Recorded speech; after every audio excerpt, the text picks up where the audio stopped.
All right, good good morning. I uh, I wanted to take a few minutes this morning while I knew I had it, and I wanted to sort of continue.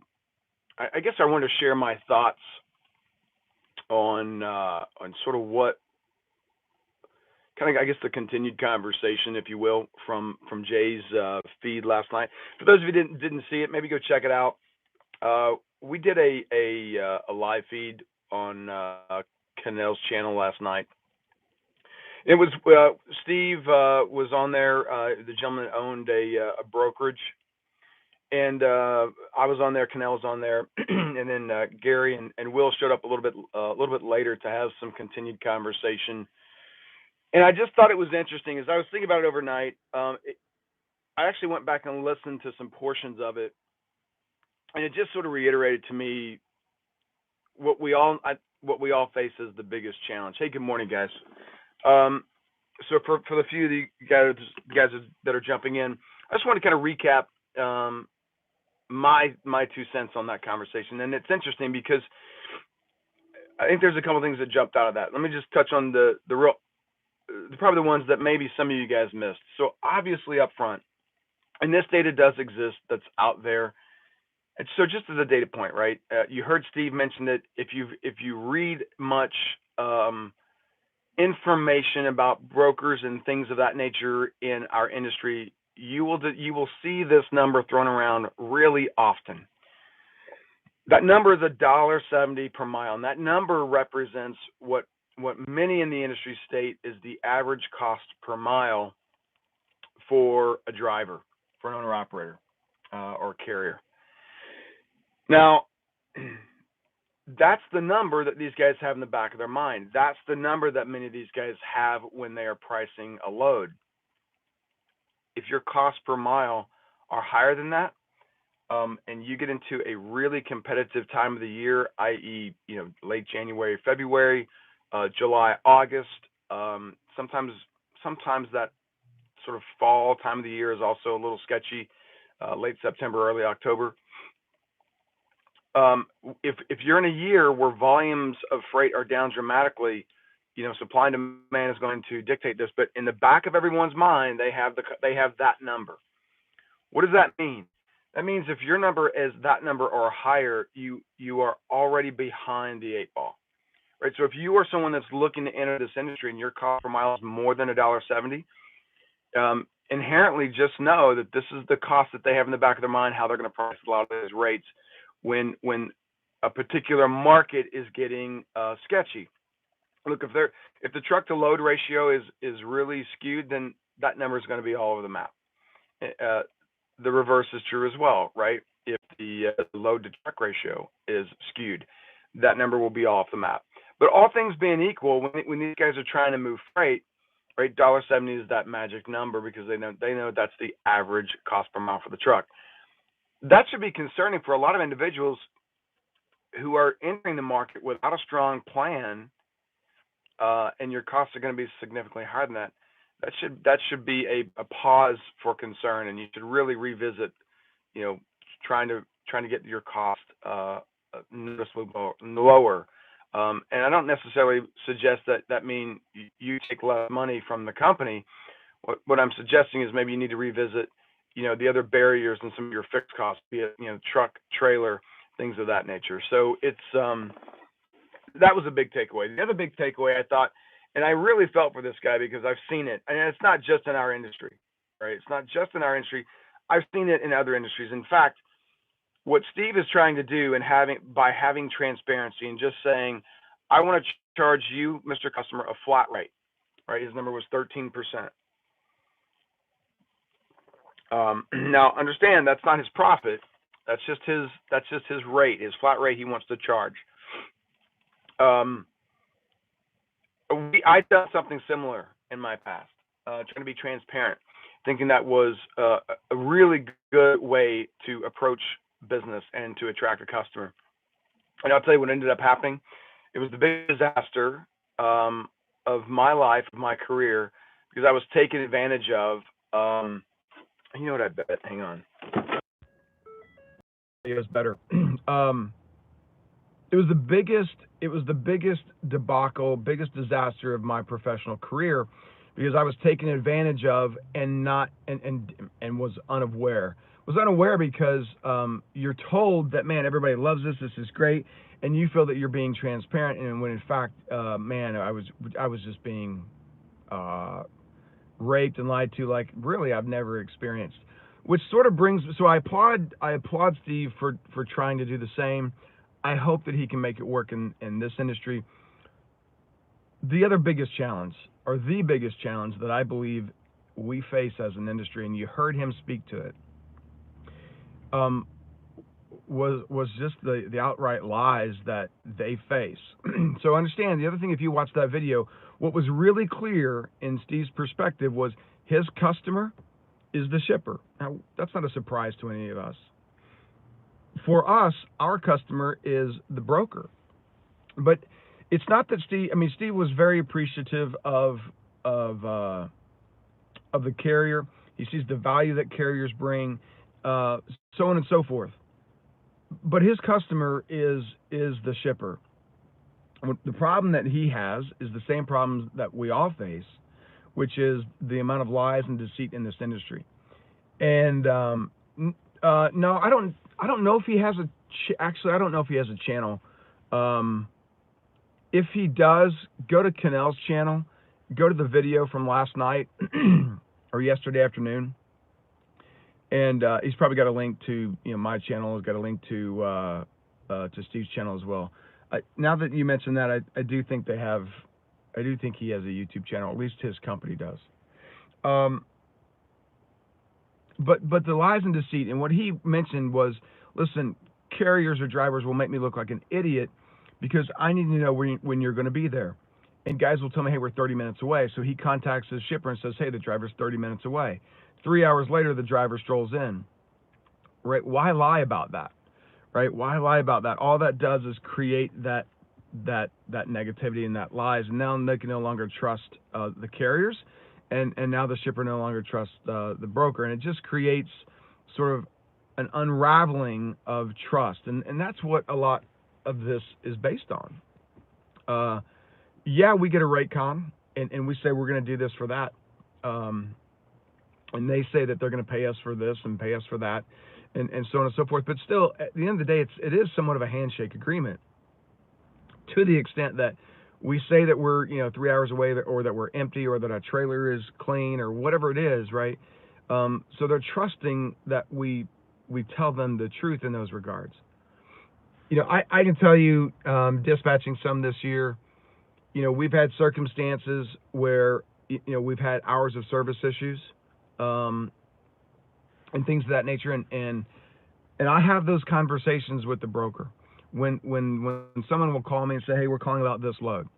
Great. Hey, you should just be aware, right, that our driver has, these hours of service issues. It's going to be really, really tight, right? If we run into any kind of weather or, a particular issue with a tire, like we're going to have, it's going to be really tight.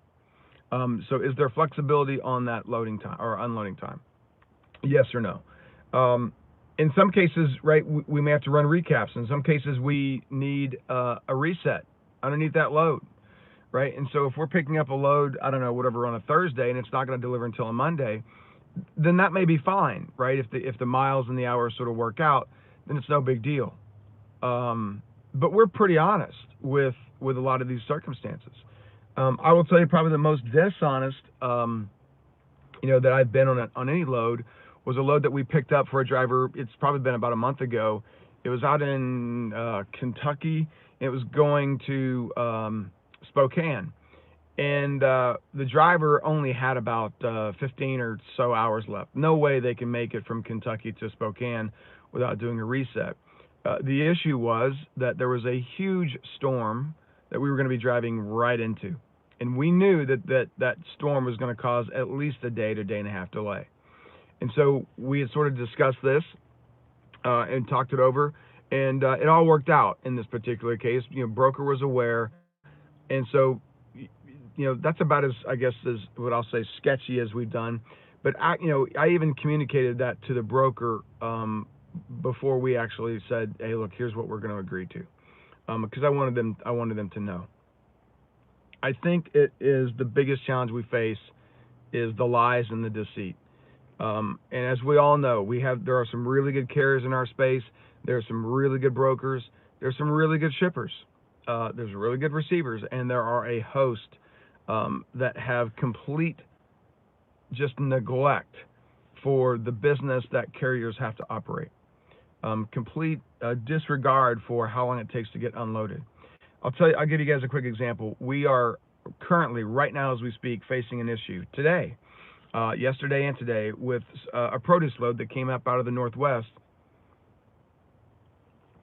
And our guy is down at the border, and they had filled out some paperwork. This produce is going across the border. But they had filled out some paperwork incorrectly. That paperwork we must have an original, which means we have that load. Driver's already here, got here yesterday for I think it was an 0800 or 0900 appointment, and paperwork's not correct. We have to have the original, so it's being FedExed. So we now are sitting and waiting with our reefer running for the past basically 24 hours. We're waiting on FedEx, right? We're waiting on this paperwork.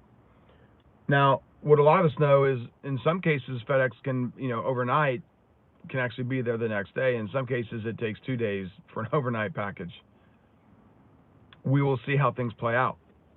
I will tell you that what I have preached a lot is making sure that you get your terms and conditions up front, right? Not happening on this load. So we're going to suffer some consequences potentially, and see what this broker and shipper will do. Now, I've had some really direct conversation with them about our expectations and that sort of stuff, but we'll see. And just as I shared with Steve last night, Tanu and things of that nature is one thing. Layover, Tanu, probably most guys don't get hurt, right? Truck order not used. If somebody calls you 24 hours ahead and says, hey, this load's canceled or whatever, here's $250, thanks, right? That's one thing. Layover being $250 is a whole different animal. There are very few guys, in my opinion, who can waste an entire day of not running their truck for $250 or less. In my opinion, based on what I see on the numbers, you're losing at least $500 that day. In these particular cases, like what we're facing, we did everything right. We showed up on time. We communicated well. We did our job. Got here on time. So on and so forth. And we agreed on a particular rate for the time and the distance that we were having to consume. In fact, the fact that this truck is going to be consumed for another 24 hours, or more, it could be really detrimental. So I just share that with you because at some point, right, we have to begin trying to change this industry for the positive, and that's going to come with guys being more honest. Being more honest is always appreciated, right? It doesn't always get us what we want, unfortunately, right? Trust me, I've lived that more than most. You can be brutally honest, and it still bite you in the ass. But I'll tell you, for us, when you start communicating, even with some of the brokers that are sort of on the list, right, of what most of us would consider not to be good brokers, when we communicate with them, honestly, you can tell. There are things that you can do that can sort of prove that you're being honest. And certainly as you do those types of things consistently, time and time again, that level of trust begins to be there. There's just no sense in telling a broker that you're 30 minutes away when you're 3 hours. Just tell them. I had a conversation yesterday. In fact, it was with this broker that has this paperwork issue on this load. He called me about 15 minutes after our last conversation. His job was to go away and really tell us if we were going to get unloaded yesterday or not. 15 minutes or 20 minutes goes by, and he calls back as he stated he would. And he said, listen, I've talked to the shipper, and we've talked about this issue and our experiences with this issue, and the chances of you getting unloaded are virtually zero today. Look, it's not what I wanted to hear, right? Not at all what I wanted to hear. But I would rather hear the truth and be able to handle things accordingly and set expectations accordingly versus being lied to and go the whole afternoon, the whole evening, and this morning guessing or trying to prepare improperly or putting more work or effort um, into something that is just a complete waste of time. So even though I didn't, and I told the guy, look, I said, obviously it's not what I wanted to hear, but I appreciate you telling me the, sort of the cold hard truth so that we can, plan accordingly. Carriers communicating back to brokers are no different, right? If the answer is we're 3 hours away versus 30 minutes away, it's not what they want to hear. But I'll tell you guys, and this is what I think one of the biggest misnomers is. I can tell you this has happened to me countless times in the past couple of months dispatching, and it is where previous dispatch and I really butted heads on many topics, but this one in particular. When you call a broker and you say, hey, I'm 3 hours away versus 30 minutes, there's this perception that they want to just kick you off of every load and find another truck. If you guys really understood what really goes on, no, that's probably the last thing that a broker wants to do, right? The last thing they want to do is cancel the truck, repost it as a hot load, and pay someone significantly more because you're going to be late. What they want is the much better option is for them to call the shipper, let them know that you're going to be late, and try to problem solve that, right? The fact of the matter is, guys lie because they don't want to be kicked off the load for the current rate that they have. So, brokers don't want to have to end up paying more or take a loss. So that honest communication goes a long way in dealing with some of this. So, if you understand that, it just goes a long way. But at some point, I think we just as an industry, we have to start to be better. And I think for all the influx of new drivers that are coming in, we've got to teach them that it's okay to be honest. It seems like our human nature is the first thing we jump to is when things get tough is we got to lie about it, and that's just silly. But it doesn't always, being honest doesn't always work in your favor. Again, trust me, I know. But I just think we've got to start, and it's going to start with some people, and it's going to just continue to grow from there. I applaud Steve for coming on. I thought it was a good conversation. I think what he's doing is admirable. I wish him the best. I don't know how it's going to work out. Sounds like it's not working out so well for him because his shippers feel like he's lying to them somehow. That's sad. That's really sad, but I don't know. It is. You're right, man. It is about respect, and we've had drivers that come in because we're a shipper as well. We've had guys come in that we have a lot of respect for, and we like to use those guys again, and I tell you, it goes both ways, right? If a broker's being highly disrespectful, man, it's really hard to want to work with them. It's really hard to want to be honest. But truthfully, I think things will work out best for you in the long run if that happens. And not only that, I mean, it just feels a hell of a lot better when you're honest about stuff. I think the biggest problem is when you're being brutally honest and people don't want to believe you. That's the toughest part. Especially when you've got other people or other companies involved, and their dishonesty kind of rubs off on you. So I'll try to answer a few questions, and I'll let you guys have your day back. Let's see, that was an interview on Jay's channel. Watch the whole video. Good. Yeah, I thought it was interesting. I thought it was good, and I appreciated Gary and Steve and Will and those guys and Jay for hosting. I thought it was interesting. That's why brokers should pay good to keep good carriers. Yeah, I don't disagree, right? I think everyone would agree with that to a certain point.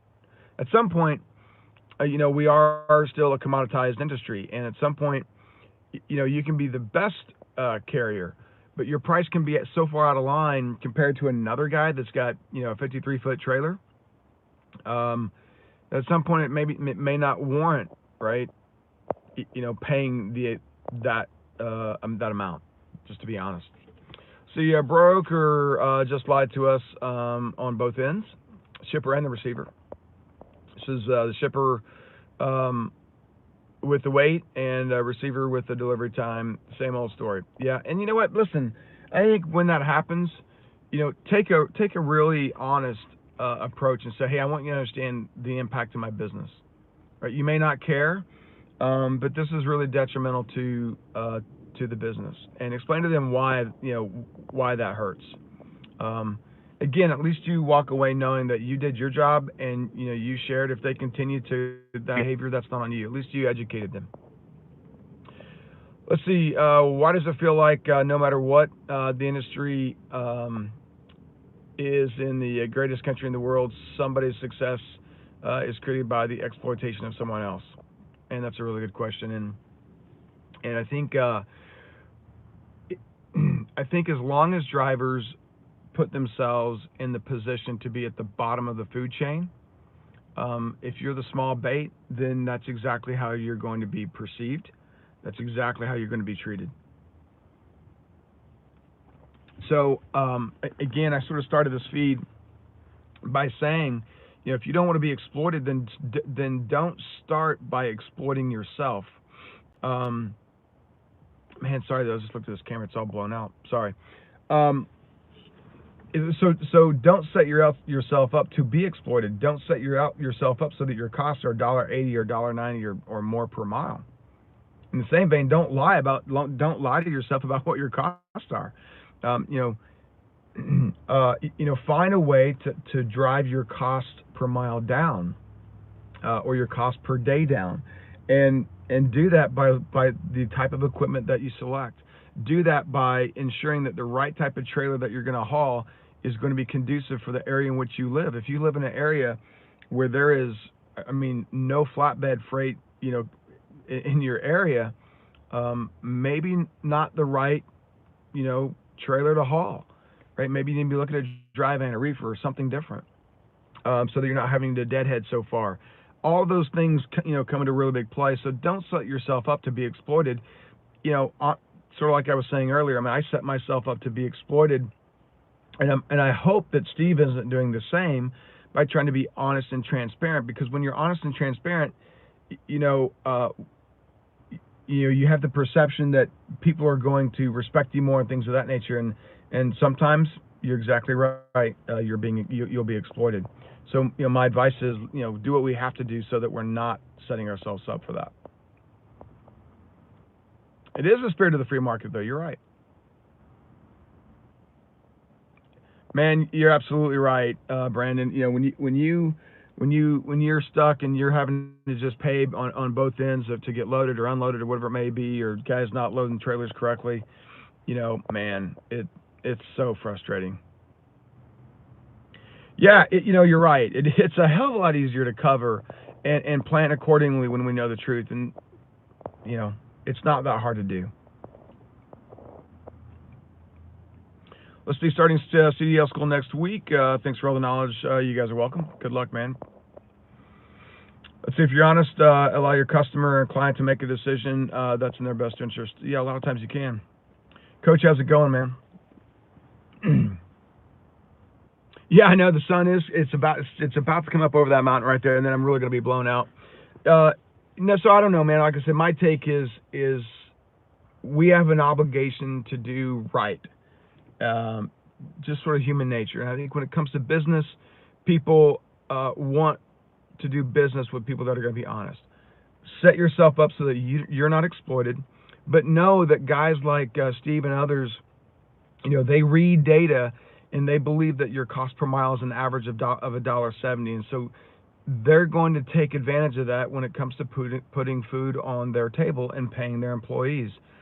You need to be able to take advantage of that as well, and what that simply means is you need to ensure that your cost per mile is lower than $1.70.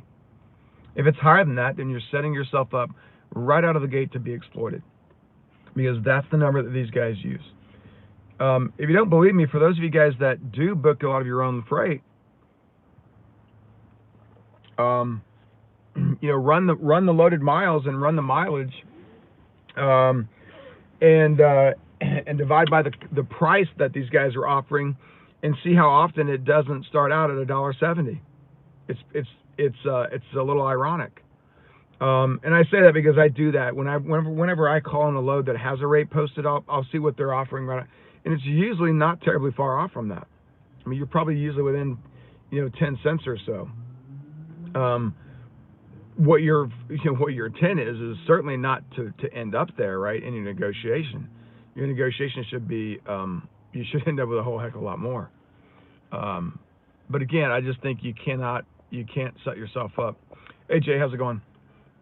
I thought Jay was just talking about last night's video, and man, I thought it was really interesting. I thought it was there was some insightful stuff in some of Steve's comments and some of his answers, and I thought it was worth just kind of a little follow-up discussion about this morning.